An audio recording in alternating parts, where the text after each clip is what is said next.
So let me just quickly introduce everybody here. First we have, I'll start with Ghada Elabed. So Ghada is an economist at the Agriculture and Food Global Practice at the World Bank. She works on climate smart agriculture, risk management. Ghada, you sent me a picture a few years ago when you were totally bundled up in Siberia or something with doing yak insurance. I'm not quite sure what it was. Ghada's a proud graduate, or we're proud of her, of her PhD in agricultural and resource economics at UC Davis. We also have with us Dr. Jerry Glover, who's a senior sustainable agriculture advisor within the Bureau of Food Security here in USAID.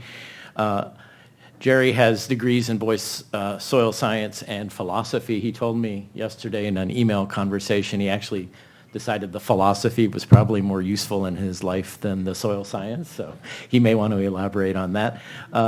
Then we have Samuel Ssenyimba. He's a program officer with the Bill and Melinda Gates Foundation. He leads their work in agricultural finance and risk, specifically looking at innovative financial products and services that enable smallholder farmers to adopt productivity-enhancing technologies. And then finally, we have Greg Collins, who's rejoined us. As I said this morning, he's the Deputy Assistant Administrator in the Bureau of Food Security. I will also brag because he's another proud UC Davis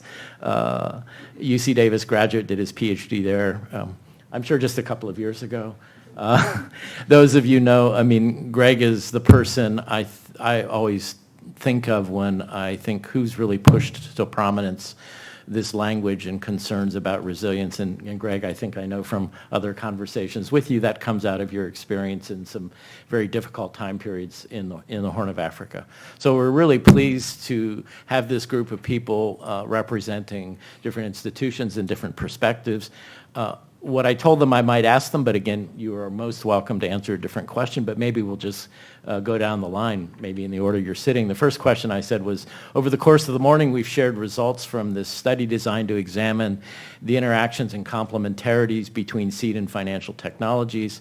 I'd like to invite you to comment on what you find most remarkable or perhaps most disappointing about the results we have shared. So if you'd like to sort of jump in on that, and we can maybe bring out some ideas, maybe depending how we're doing with our time, maybe go back around the room a little bit and then hopefully come back to sort of what does it mean for the future and future priorities. So Greg, please take it away. Great. Thanks a lot. I appreciate the flexibility to answer the question I want, particularly because I didn't attend the class today, except for the first 5 minutes. That's very common. But I did read the study materials. So let me offer this perspective. I guess one of the things that surprises me not so much about the research itself is the fact that we're not doing this more often. It is very clear to me that there is no single intervention that can deal with the risks that most vulnerable households and communities face. So the fact that we're looking at vertically against severity, this idea that no single intervention is going to handle the range of severity of shock events, I sort of draw a parallel in how I think about resilience more generally. We absolutely need to be investing in the resilience of people, households, and communities, but there will always be shock events that overwhelm the capacity of households and communities to manage on their own, just as there will always be shock events that overwhelm the capacity of drought-tolerant seeds to manage risk on their own. So I think there's a parallel there. I guess a broader reflection is we also need to think about the breadth of risk and shocks and stresses that households face. I did have quite an influential experience both in Somalia and in northeastern Kenya early in my career that did send me on this trajectory around resilience. And one thing is very clear, although drought captures the headline, it is not the only shock or stress that those households are facing. In fact, if you go to Garissa and you ask a household what's the biggest threat to your well-being, they'll often say someone getting sick in the household. So all that to say that this idea that we need to think about the severity of risk along a continuum and the breadth of risk is to recognize that we as technical people tend to carve out pieces of this and design projects to pieces, but that's not how households and communities actually experience shocks and stresses. They experience the full brunt of this complexity. And so I celebrate the research here in showing us how to combine these two innovative on their own, but as I said this morning, a multiplicative result for resilience plus by combining these two and then situating these even further in broader efforts to look at the complexity of risk. I think in Kenya, a place that you've worked quite a bit, Michael. We see this in the way that index-based livestock insurance, some drought-tolerant seeds are embedded in a broader effort known as the Ending Drought Emergencies Initiative, which is really grappling with the complexity. So let me leave it there. Thank you everyone for these excellent presentations. I learned a lot today. These results I think are fascinating, and I have 3 main takeaways, which are: first, bundling index insurance with drought-tolerant seed is definitely better than selling these 2 products separately. The second one is drought-tolerant maize is obviously welfare enhancing for farmers. And lastly, is the drought-tolerant seeds don't perform as well on the farm than in the field. In the lab, sorry. So from my perspective, as someone who works at the World Bank institution, we collaborate with the public government. I see 2 main implications of this work, and they are mainly related to public subsidy programs. So in most sub-Saharan African countries, we see huge public investment in subsidies, and usually these programs, they don't have a clear exit strategy. Most of the time, by the time the government decides to phase out the subsidies, there is a shock that hits households, and it becomes almost unethical to discontinue these subsidies. So I see the findings of your research highly relevant for designing these programs. Perhaps one potential implication is to promote the bundling of improved inputs and seeds with insurance contracts to reduce the fiscal burden of subsidies. Another implication is also regarding the public subsidies of inputs. There is a study that I want to mention from the World Bank and OECD. It showed that public support of the top 50 countries producing 2/3 of the food in the world, the amount is $700 billion. And most of these subsidies are geared towards objectives of the last century, which are increasing food security, reducing poverty. But today we live in a world where we have other challenges like climate change and shocks and the need for better nutrition and better health. And so your findings, I think, they justify the need to repurpose the public subsidies and promote the Resilience Plus that you talked about, and promote bundling improved seeds with insurance to improve the resilience of households and meet these new challenges. Thank you. Thank you. Yeah. So thanks again, Michael. I think I'll pick up from where the first speaker sort of settled around the reality at a smallholder farmer household level. So what the foundation within the team, the agriculture development team, the broader target vision is really increasing productivity or improving productivity, increasing household incomes, empowerment and inclusion. But about 65% of the resources in that team are focused on upstream R&D, which is where the resources that finance things such as the DT, drought tolerance, maize come from. When I first got to the foundation, I'm a finance person, agriculture economist, but finance. I was surprised that folks kept talking about farmers need inputs, seed, fertilizer, and finance. And I kept saying, well, finance is not an input by itself. Finance is an enabler. To be able to adopt better technologies, to be able to get the most out of those technologies through either agronomy or animal husbandry practices, to be able to realize the income you expect through access to markets. All this plays into incentivizing farmers to invest. And therefore, finance is critical. And therefore, what excites me most about this is bundling is finally becoming mainstream in a lot of conversations, both here and across the ag ecosystem. Folks no longer see a sort of one piece as being the silver bullet to addressing smallholder challenges, but are continuously seeing that it's bundling of these services and products that enables farmers to realize the sort of income gains, improve household resilience, and empower those that are at the periphery. And so that's the most exciting part. Where I think we still fall short is, again, we're still looking at one or two products. And the question, we keep asking at the foundation is, if we're looking at financial tools and services, how do we ensure that we're not just addressing agricultural risk, but we're also addressing other risks at the household level? So what happens if the price falls? That's the question I have. Bumper harvest, price falls. It's happened to maize in Kenya a number of times, in Uganda. What happens if the main provider of labor at the household falls sick or, God forbid, dies? All these are risks that a household has to think through. And my grandfather was a smallholder farmer, so was my great-grandfather, so I know. And I was telling him as well, these are decisions that are not made in a siloed manner. Whether you invest an extra dollar into better seed is impacted by whether or not you want to send your daughter to school or whether you have cover in case your family is hit by malaria. And that is the world in which we need to think when we're thinking about smallholder farmers. So it's exciting, but also challenging, right? So I guess it's a step in the right direction, and we're excited to hear the conversations. Thank you. One of the, pleasant surprises from this discussion today has been my improved insight, I think, into what I have thought of as stacked de-risking. Going back to Paswell's idea of it's a puzzle that you have to put together, and other comments about it's not just one thing, because as Olaf showed in one of his slides, there are multiple periods of great risk throughout the growing season.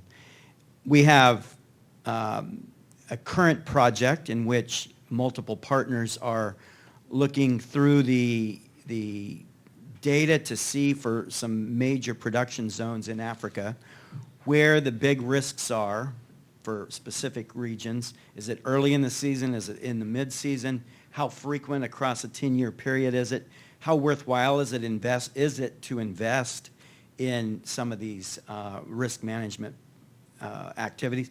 For example, early season risk that a farmer might use tide ridges to ensure that stand establishment is good, water is managed, and so on. So I think there's a lot of potential. I see a lot more potential for that after today's discussion. But even beyond that, today's focus was on maize and reducing the risk of maize loss. But in many cases, I think we see multiplied effects of crop failure, especially around important crops like maize. For example, on whether or not a farmer is looking to livestock as a commercial enterprise or just to have them around. If you're not confident and secure in your maize production, it probably reduces the likelihood that you see livestock, in some cases, as a viable commercial business.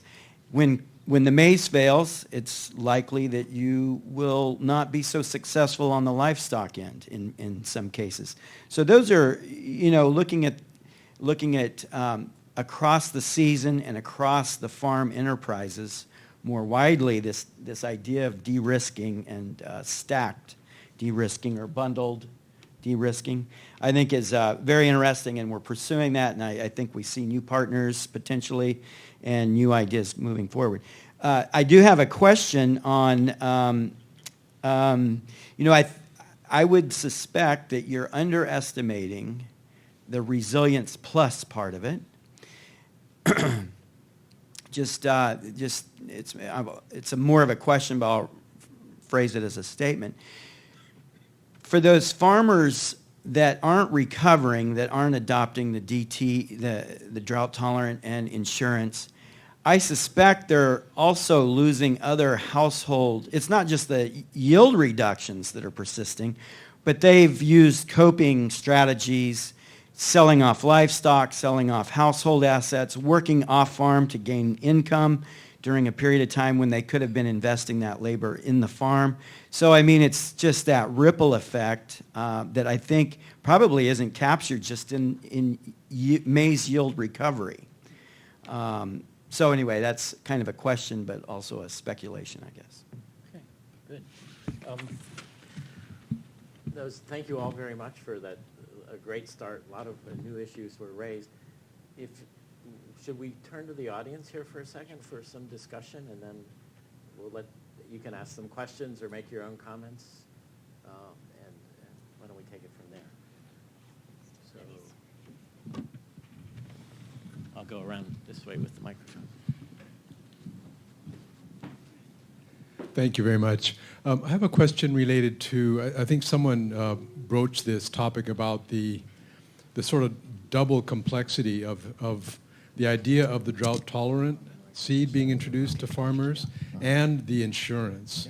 And I wonder, as you think about going forward, I mean, I think we all, the idea of combining these seems to make a lot of sense. But if, I mean, given how sensitive the idea of insurance is, if you get either of these wrong and the farmers sort of feel like they've been sold a bill of goods or something, that either something about the drought tolerance doesn't work, something about the insurance isn't what they expected, we're adding sort of dual, multiplying the complexity, which I think makes the product harder to sell and harder to understand. So I just wonder how you'll deal with that. Yeah. So actually, this may be a question for you as well, Michael. So this is drought-tolerant maize bundled with insurance, but what's on the horizon potentially? Where are you looking at this potentially to take us? Are there other crops? Are there other new insurance products? What do we hope to see in the coming years?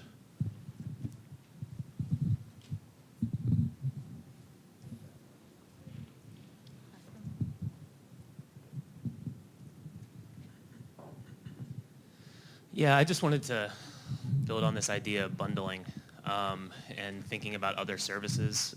Like CTA recently came out with a great digitization of African agriculture report that really highlights this issue as the need in kind of agricultural technology dissemination and expansion in Africa is to start bundling all these different services together. And we're talking about this idea of bundling now. So I just wanted to get the panel's thoughts on both, and then in terms of the first question, just thoughts on that concept of bundling going out beyond just the seed technology and the insurance product, but also to that earlier question that was just asked, the risks associated with that to those products, that in a standalone fashion, if one product fails and the other two don't, how does that affect the efficacy and dissemination of those products to a wider market?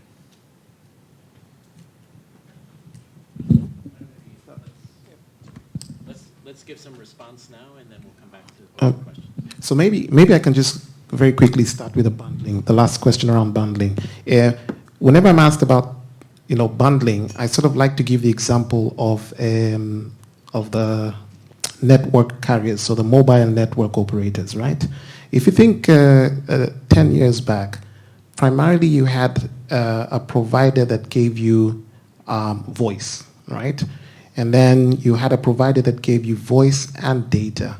And then you now have providers that give you the actual phone, but you pay for voice and data. And in East Africa, most of Sub-Saharan Africa now, you have providers that give you the hardware, voice, data, and financial services. So ultimately, you're getting a bundle. And you probably just need to think to yourself, the return, initially you sort of thought to yourself, I need to go with a provider that gives me the best deal on voice, data, whatever the case may be. Now you're sort of just thinking through it, holistically, right? So from a financial services perspective, if I'm going to give a farmer a loan, right now, typically as a banker, I would ask him or her, do you have collateral, right? But think about this particular product. If a customer walks into a bank and says, hey, I have historical data that shows that I buy DT seed and I buy that DT seed with insurance over the last 5 years, who's going to make the better credit decision? It's the person that has that information. So I think that moving forward, the more we're able to see the opportunities beyond just what the bundles are intended to offer, which is farmer information and data, and how that data can be leveraged to make even better information around product development, there's a whole new world out there to explore. I'd like to just add to that. I had a note that, you know, what was being discussed here, one of the side benefits could lead to more sustained interaction of the farmer with experts. And, you know, that's part of that bundling, more frequent, you know, we have some activities that look at social connectivity. And I think one of the benefits of all this is greater connectivity, offering more benefits to the farmer, rather than only a farmer interacting with an expert once every 5 years. It could be once every year or twice a year. There can be a lot of benefits to that included in this concept of bundling. Just a couple of thoughts. One, in responding to Mark, I think one of the frontiers I'd like to see is, yes, insurance, even if subsidized, still is only reaching a segment of the population, an important segment, and absolutely should continue. But what other financial services could be offered? I remember a conversation with Alain de Jambry here at a prior event where he was talking about emergency loans. So as we continue to lean into areas of recurrent crisis, whereas we continue to take greater risk with our development investments, how do we ensure that we're also looking at products that actually are reaching down and not just capturing people who are able to access or have the ability to pay premiums? And as we talk about subsidies, I think another interesting angle on this is to work with countries themselves to think about risk holistically, to think about risk management holistically, and not to think about it one-off products. We did have some challenges with something called the African risk capacity, where frankly, Malawi did feel like it was sold a bill of goods. It wasn't delivered on, and there was all sorts of furor in the Economist and newspaper around it. And so the concept, to the points being made over here, the concept of insurance has really been undermined, at least sovereign insurance. So I think we need to be work with countries, again, not to think about silver bullets, but what is the total portfolio of risk management tools at your disposal? And in fact, maybe some of that risk portfolio is in the form of a smart subsidy, because the other option is to pay that out in the form of a humanitarian response during a shock event, and that's extraordinarily expensive. So I think there is some need to begin to push out from this initial bundle idea to think about, are we capturing people who may not be able to be targeted by this bundle, and what other products might we offer, and then work with countries to think more holistically around risk. Yeah, just, I want to build a little bit on something Ghada said earlier as well. You were mentioning, you know, a lot of governments are spending a lot of money on subsidy programs, and as I think you know, we've got this research on short-term subsidies, which say you don't have to do it forever. But we're staring this in the face right now in a project in Uganda, where the government's putting in quite a lot of money, and they conceptually thought it would be a great idea to have insurance bundled with the subsidies, so that if people got their subsidized season of inputs, then if they got cashed out basically because the crops failed, you know, they could continue on. The reality, I mean, Puzzle, you had your jigsaw puzzle up there. When we tried to introduce that element into the program, it's a World Bank project, as you know, and you know, the system just couldn't handle any more complexity at that stage. But I think the idea is quite right. I mean, if you want, I mean, the work we did in Mozambique was a one-season subsidy. Well, that's how it was advertised. It was actually a two-season subsidy, because the first season yields were about 35 to 40% of normal, and so the whole project collapsed, and we kind of started over again. So again, the risk when you want people to learn, you want people to stay capitalized, is just such an overwhelming kind of reality. So somehow we need to do that better. I mean, and it does tie into Mark Green's language that, you know, you want to get people on a path where they can continue themselves, and somehow this is important, I think. So, Hazel, I know you had. Right.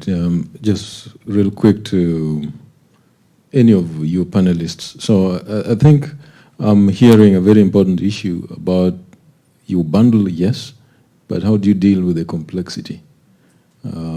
At what point does the bundling become undermined but the increased complexity that the system can't handle, the farmers' learning ability or just the marketing system.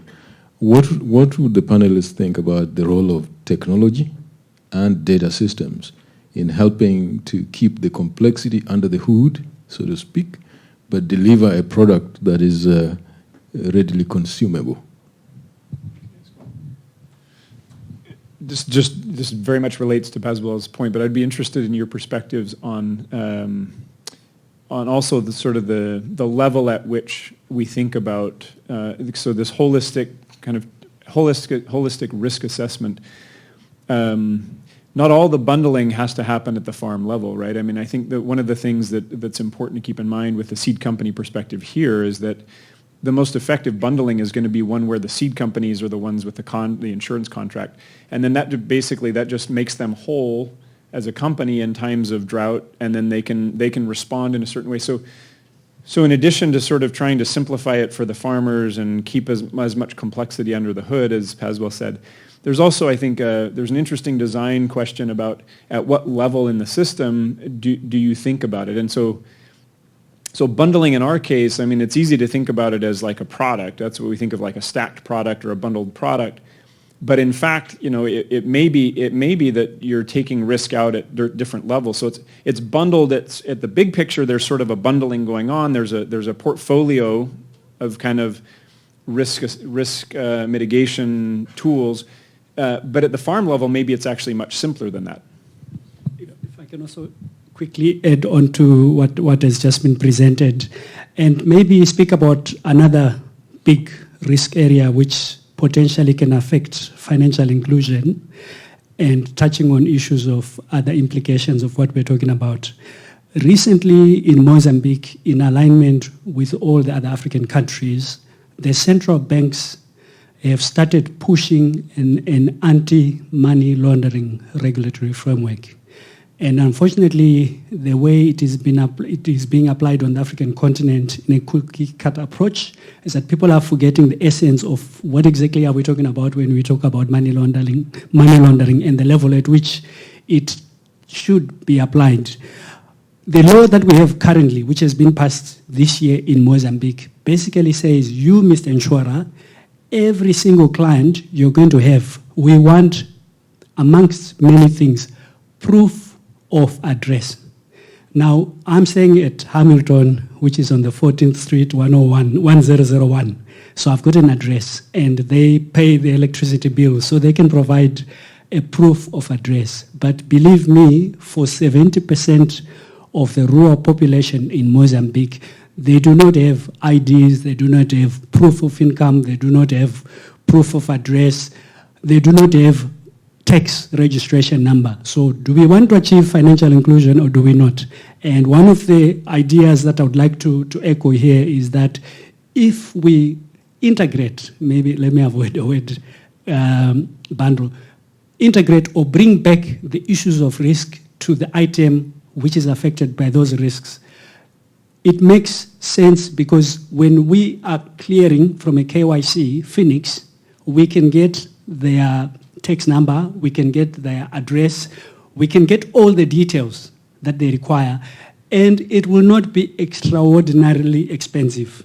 Now, the same population that we're trying to target on Phoenix, which is roughly 100,000 smallholder farmers, if we tried to comply with every single step of compliance and have original proof of residence documents with the insurer, my shareholders will say, so far we've been patient with you at 213%, now you've gone insane. Let's stop this. I'm not going to take where the streets have no name problem set on. It's a challenging one. But to this question, that was kind of exactly my point about having a broader understanding of the risk portfolio in the country. And I think it is at different scales. So if we take an example, maybe it's a combination of risk financing for a shock responsive safety net program of the likes we see in Ethiopia and Kenya, but not making that decision and how to finance it on its own, but understanding we have that. We have private sector index-based insurance being offered, capturing a segment. maybe we need to offer emergency loans as a sort of a guaranteed loan as a third option for a different segment. But I think it is that need to move away from thinking about risk in narrow forms and products for narrow forms, and think about the total risk package and think about what combination of, because the reality is we might have the best bundle of drought-tolerant maize and index-based insurance, and we'll be shocked to know that households are still backsliding into poverty because somebody got sick. And so what is the combination of, at different scales, risk management tools? And I think, there are some interesting conversations happening in some countries along these lines, but I think we tend to still be approaching this as a one slice at a time approach, and I don't think it's working. So I want to answer, or try to answer some of the questions about the bundling. I think it's a valid point. Bundling may be difficult to understand by smallholder farmers who lack understanding of basic financial products. So I think the answer there will depend on the cost effectiveness of promoting this product among farmers. If it's too expensive, then maybe it doesn't make sense to promote it at the farmers level. But as Travis said, it seems that thinking about different levels of the intervention, maybe the cooperative, the district, or the seed company would make sense in this context. I just also want to mention that I worked in Mozambique, and one observation is that the public sector has difficulty providing public goods to farmers. And in that context, the private sector could be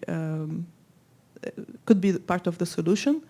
We have a pilot program called the Aggregator Pilot, and with this program, basically, we are seeing how much money should be provided to private sector to include smallholders. These aggregators, they are providing public goods, inputs, seeds, and fertilizers, and they could be perhaps the entry point for this type of bundling product. Now, of course, these aggregators, they are more interested in market-oriented farmers, not smallholder farmers, so it's something to keep in mind when we promote this type of intervention. Perhaps to address Pasquale's question about complexity, I do think I make a distinction between stacked and bundled, maybe. In some of our adoption studies, we see resource poor and or risk-averse farmers adopting one thing first. Then over time, with greater confidence and greater trust, maybe they'll adopt a fuller part of an overall bundle. Or maybe a more confident farmer with less risk aversion would adopt the whole bundle all at once. Thing is that it's available, or they have the information about it and delivered better together rather than separately. So stacked in terms of both entry points for different farmers and over time versus, you take this bundle or nothing sort of description of it. I think that has helped reduce the complexity of multiple interventions being introduced. So they can be separate as well. So, I'll take a shot at Pascal's, and I think it enters into the second question that you posed to us around where do we think investments could give us the most bang for our buck going forward. So first of all, there's a lot of words floating around in our space right now. So there's a stack, there's bundling, and there's integration. And sometimes I think we've not adopted a common understanding or agreed on a common definition of those.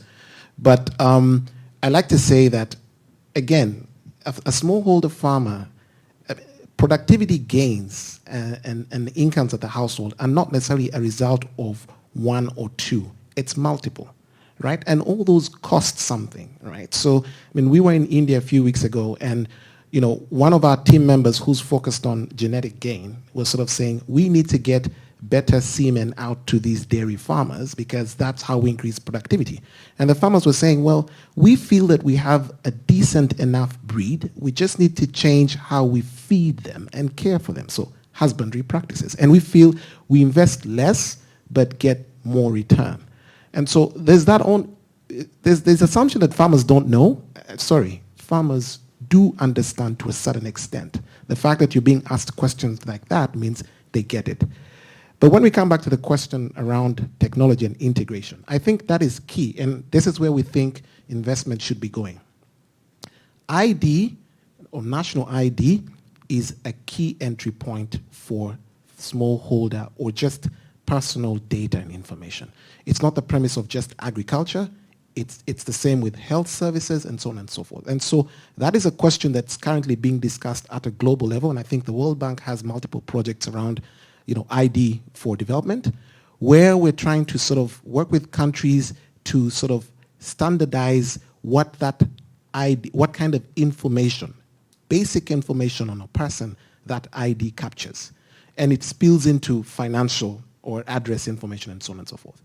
Now we have another conversation around what does it take then to integrate multiple data systems. So if we have a system that's capturing information on a farmer's plot, and then we have another separate system that's capturing information on when that farmer buys seed, what kind of seed that farmer buys, and then we have a third system that's capturing information on whether that farmer borrows, how that farmer repays, and then we have a fourth system on the prices that farmer receives. All these are separate systems. The question is, if we could start working around integrating these systems, right?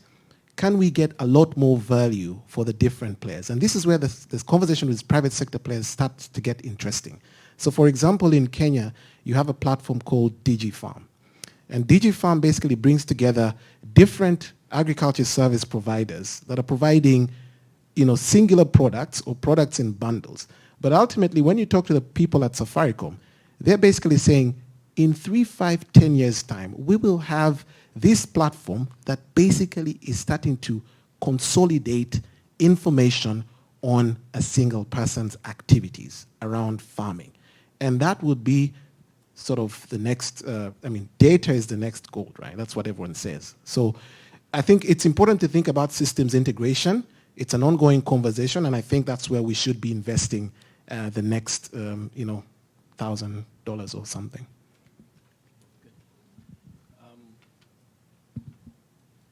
So any final questions from the audience?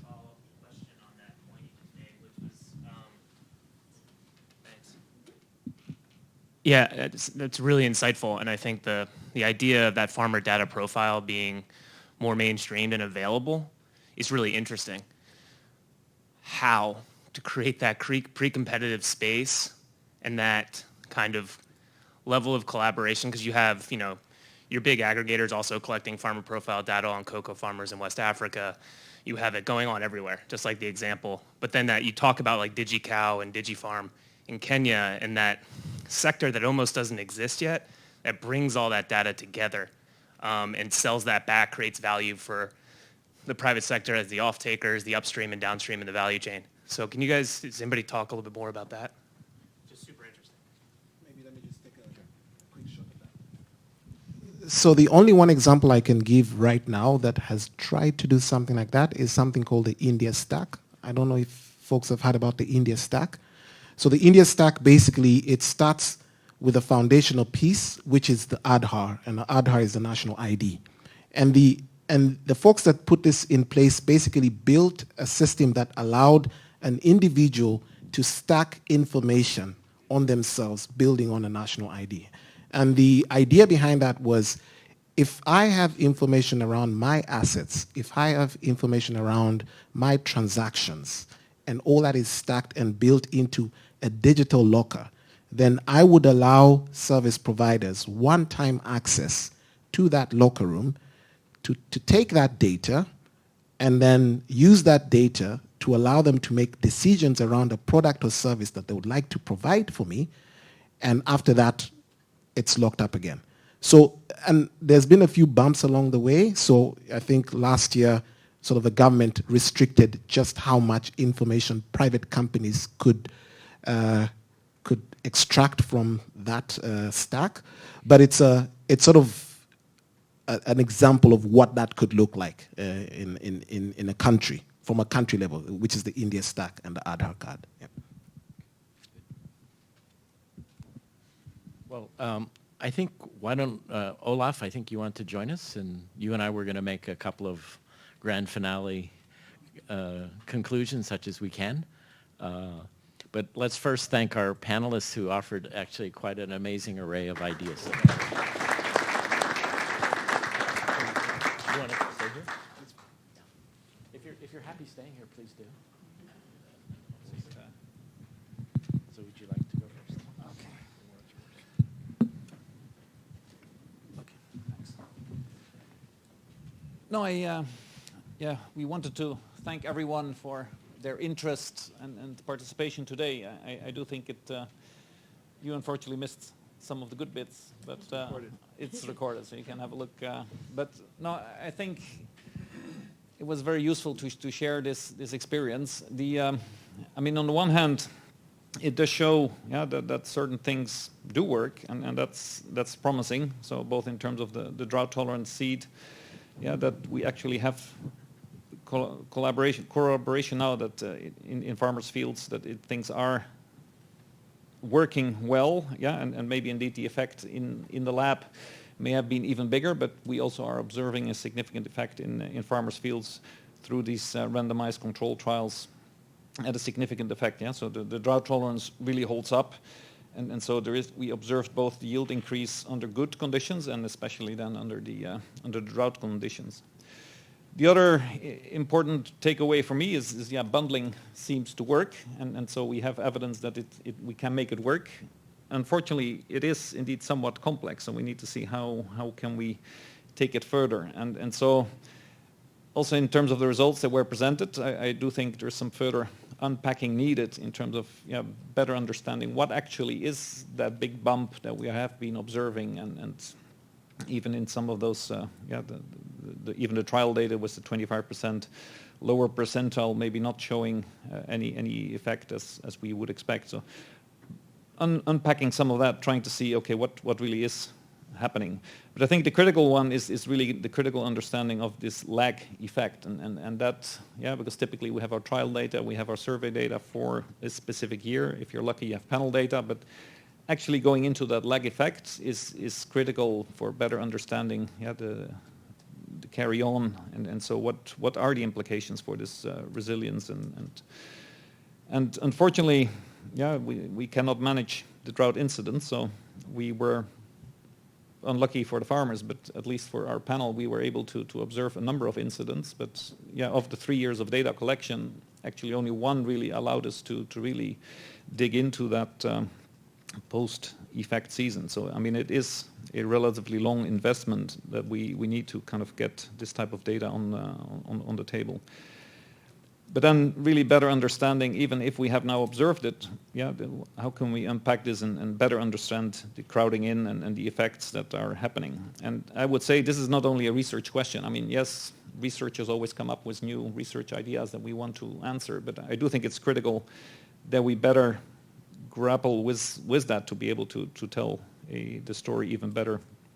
But then again, we need to manage the complexity, and it came up also in the past discussion. So bundling already, you have 2 or more different new technologies or insurance or services packed together, and so it makes it more complex. So how do we sell that in a way that indeed the end users can more easily understand and pick it up?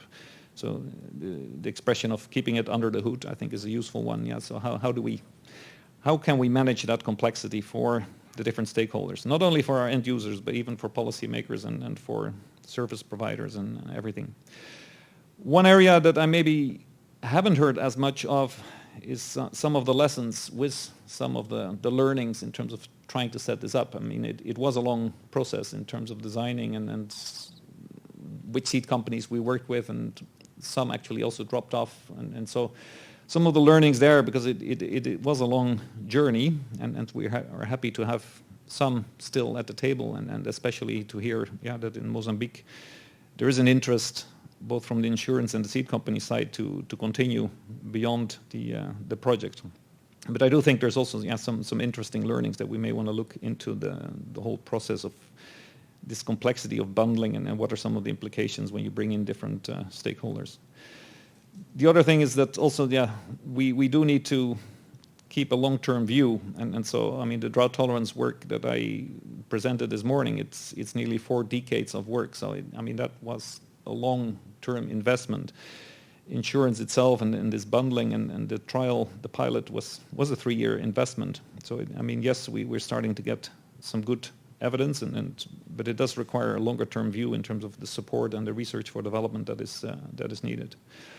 And that kind of also brings me to my final point is the follow-up. Yeah. So what's next? And so it's good to hear there's some continuation, but I do think there's also some open questions that remain that would be useful to see how we can follow up and how can we get further traction in terms of expanding this beyond the one seed company or the one insurance, and so yeah, and so again, even expanding it to beyond this issue that it's now for drought-tolerant maize, but there's other technologies that could also be brought in, and at what level. So I mean, there's multiple angles that could be of interest to follow up, but I do think it probably merits some follow up, and we need to see how best to take that forward. So with that, I would hand it over to Michael. So let me add my thanks to everyone here today for your participation, and for our generous funders that allowed us to do all of this. We think we've learned a lot. There's more yet to learn. Let me just conclude with just a few comments largely sparked by the conversation over the last hour or so. Somebody asked what's next, which is a great, and I think what's next in terms of bundling or other kinds of crops. You know, as I was reflecting on that question, when we first put this together, we were very concerned about the quality and sort of not misleading people. And yet we were also looking at a reality that we weren't actually 100% sure what the drought-tolerant seed technology, how it was actually going to perform for farmers. And so, you know, initially we went into it with some sort of very fine-tuned idea in mind about exactly how you would complement the seeds. And then we said, well, wait a minute, we're not actually sure exactly when the seeds work and when they don't. And so we did something, you know, fairly crude in terms of doing it. I was talking with Berber earlier. The 20% price maybe seems high, but you know, in many ways, those are, you know, we were sort of picking off more tail-end events. And we definitely, when we designed this contract, we were very concerned to make sure not to sell a bill of goods to people such that they would make investments and then get left kind of holding the bag when we were promising them that either the seeds or the insurance would protect them. So as I reflect on what's next, and again, the appeal of putting these together is insurance is expensive. Once you've done the seed research, that becomes marginally really, really cheap. So how do you put those pieces together? And that's some complexity. It can ultimately go under the hood, but doing it better, I think we've learned enough with drought-tolerant maize. We could do it better now, but there may be other sorts of opportunities out there as well. Just 2 other sort of final loose thoughts. I think the people do face a number of different risks, from health risks to drought risks to whatever, and that is the reality that individuals face. And I think what I've become quite interested in, and Greg alluded to this a moment ago, is sort of how do you get together a bundle of flexible financial tools that allow people to save, to have good borrower loans so that after a shock, can you borrow? How will that fit in with digital information so that, because right now we're alluding to a project that the earlier lab funded in Bangladesh, where Brock was willing to make loans to so-called good borrowers when things went wrong, which is not normally when a rural lender wants to lend. I just had a crop failure, lend me more money. But they would only do it for some people on whom they had very strong information that they trusted them. But that's a great tool. And it's cheaper money than insurance money, because even though Brock charges high interest rates, the markups are not quite as high as we tend to see, or the price of money is not quite as high as insurance money. So somehow learning how to grit those flexible tools together. And as I've thought about it I've often imagined people traversing their family life cycle, and you start off with very little reputation, very little collateral, very little wealth. And so saying, manage things with savings or manage things with credit, it could be quite difficult. So, as people traverse that life cycle, the ability to blend together the different tools to deal with different risks probably evolves. But the other thing that changes potentially over time is the trust people have in institutions. We have some evidence in what we looked at today that the ex-ante effect of people being willing to invest more because they were insured, that only came at the end after people had actually had it demonstrated that it in fact was trustworthy. So I think there's another way to think about these tools also as, you can use an insurance-like index to index commitment savings accounts. So there's a lot of this in the health area now where you can only get your health savings account money when you have an occasion of a health shock, right?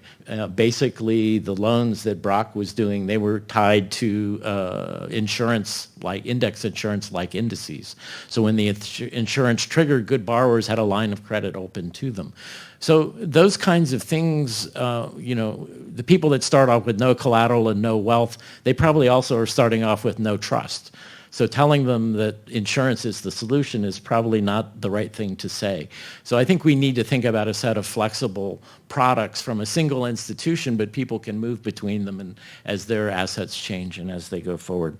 The final thing I'll mention, and I've just, as Ghada knows, because I had agreed to write a paper on what do we know about digital finance for rural areas, and I was being delinquent, and so they put Ghada in charge of chasing me around with a stick. So she's been reading what I've been writing lately on this topic.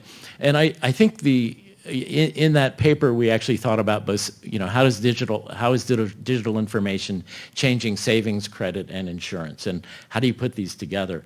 And I think it's just, as you say, this locker example is fascinating. It's going to be just amazing to see how that works. And I'm an economist, so I have to be a little bit pessimistic at the end, right? When we think about collateral in a loan contract, it has two things, right? It sort of leads to a selection. So only certain types of people will borrow, right?